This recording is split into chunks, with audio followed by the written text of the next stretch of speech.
Hi friends, ఇవాళ ఎంతో ఈజీగా చేసుకునే చింతపండు పచ్చడి ఏ విధంగా చేయాలో చూపిస్తాను. ఒక పెద్ద బత్తాయికాయ అంత చింతపండు వాటర్లో కడిగి నానబెట్టుకోండి.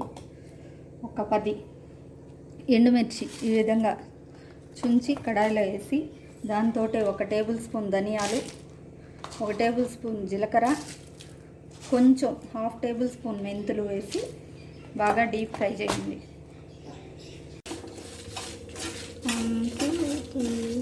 వేసుకొని బాగా దంచుకోవాలి మెత్తగా.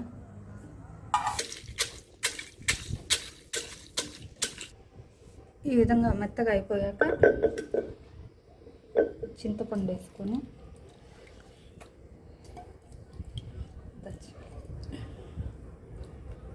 బాగా మెత్తగా దంచుకోవాలి. 1 టేబుల్ స్పూన్ పసుపు కూడా వేసుకోవాలి.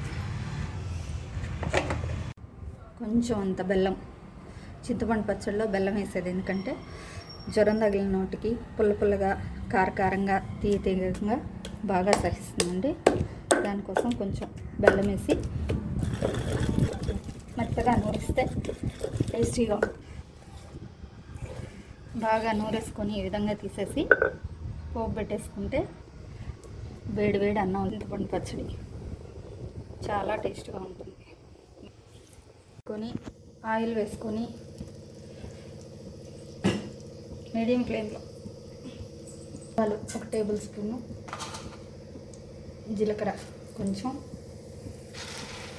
పచ్చెనగపప్పు 1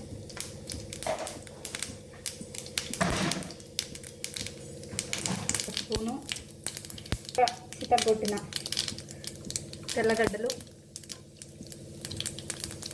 కరివేపాకు రెమ్మ,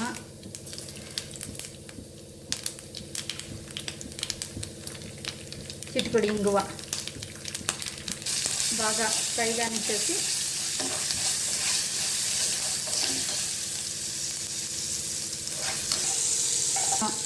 చింతపండు చట్నీలో కలిపేసుకొని ఫ్రై చేయండి. మీరు కూడా జ్వరం తగిలినప్పుడు, నోటికి ఏమి తినబుద్ధి పుట్టినప్పుడు ఈ పచ్చడి చాలా టేస్ట్గా చాలా రుచికరంగా ఉంటుందండి.